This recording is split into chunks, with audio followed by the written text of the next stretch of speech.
délivrance. Est-ce que tu sais ce que c'est qu'une délivrance? Dieu te bénisse. Est-ce que tu sais ce que c'est qu'une délivrance?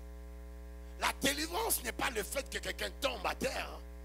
La délivrance n'est pas le fait qu'un démon parle en toi. Qui dit amen? Oh, donne-moi un bon amen.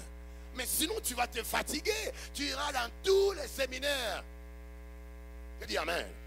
Parce que la plupart des problèmes que nous avons, et ce qui facilite et avantage la présence des démons dans nos vies, c'est que les avantages, c'est quoi? Ça se situe sur le plan comportemental.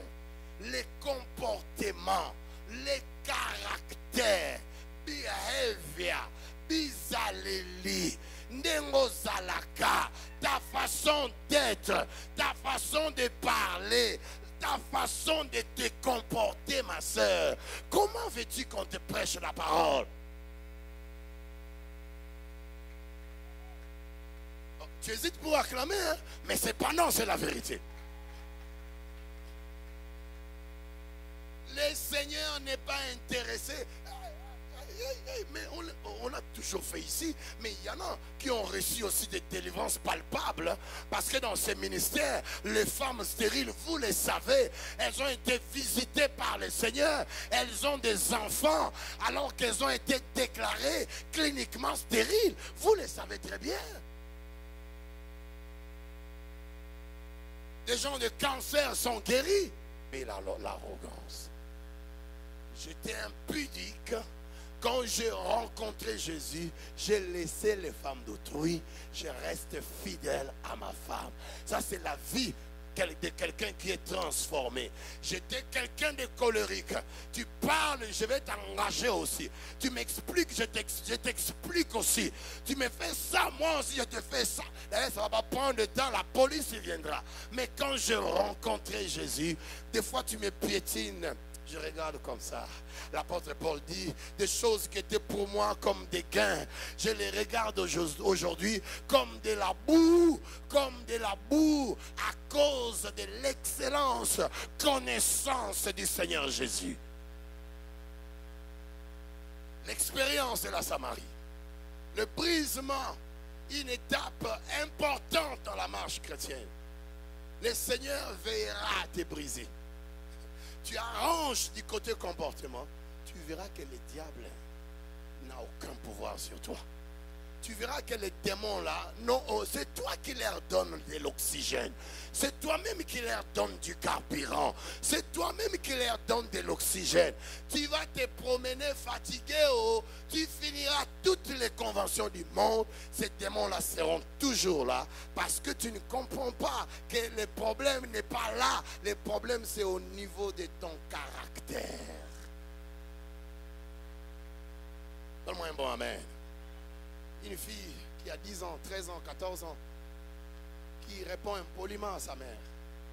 Je pense que cette jeune femme-là, si elle se marie, si le problème du caractère n'est pas travaillé, elle se mariera, elle commencera à donner des réponses gilettes à son mari. Son mari va fuir cette maison-là. Il y a des choses que les maris ne supportent pas. Il y a des choses aussi que les femmes ne supportent pas. Mais comme je suis homme, c'est sûr que je parlerai un peu plus d'homme. Vous m'excuserez de ça. Mais il y a des choses que les hommes ne peuvent pas supporter. Qui dit amen? Qui dit amen? Un caractère brisé fera sortir le meilleur de toi. Un caractère qui est brisé fera sortir le meilleur de toi. Le meilleur de toi sortira quand ton caractère sera réellement brisé. Quand il sera façonné. Quand il sera taillé. Quand il sera... Jésus a mis l'accent sur la formation du caractère des disciples. Du caractère. Le fait d'aller à gauche, à droite, montre que tu n'as pas de caractère. Ça montre que tu n'as pas de personnalité. Ça montre que tu n'as pas d'identité. Tu n'as pas de personnalité. Si tu es ballotté par tout vent qui souffle dans la ville. Par tout vent. Ça montre qu'il n'y a pas de caractère en toi. Il n'y a pas de personnalité en toi. Parce qu'un enfant ne peut pas manger. Aujourd'hui, il mange ici. Demain, il mange là-bas. Après, demain, il mange là-bas. Après, il mange là-bas. Un enfant ne peut pas manger comme ça. il aura de la constipation. Donc nous avons des chrétiens qui ont la constipation spirituelle parce qu'ils ne veulent pas comprendre les enseignements élémentaires de la vie chrétienne. Tu n'as pas la patience. Donc si Dieu voit que tu as un problème de patience, d'impatience, qu'est-ce que le Seigneur va faire? Il va te faire passer dans ta Samarie à toi. Il te placera dans des situations, dans des circonstances, que ce soit à l'église, que ce soit à l'école, que ce soit dans ta maison. Il te placera dans des situations qui vont demander la patience. Donne-moi un bon amen. Quand tu auras passé ces tests-là, une autre bénédiction va venir. Mais aussi longtemps que tu ne passes pas l'examen de la patience, tu resteras parce que Dieu doit briser l'impatience en toi. Est-ce que je parle à quelqu'un ici? Est-ce que je parle à quelqu'un ici? Les enfants d'Israël ont fait 40 ans dans le désert. 40 ans. Parce qu'ils n'avaient pas passé le test de la foi.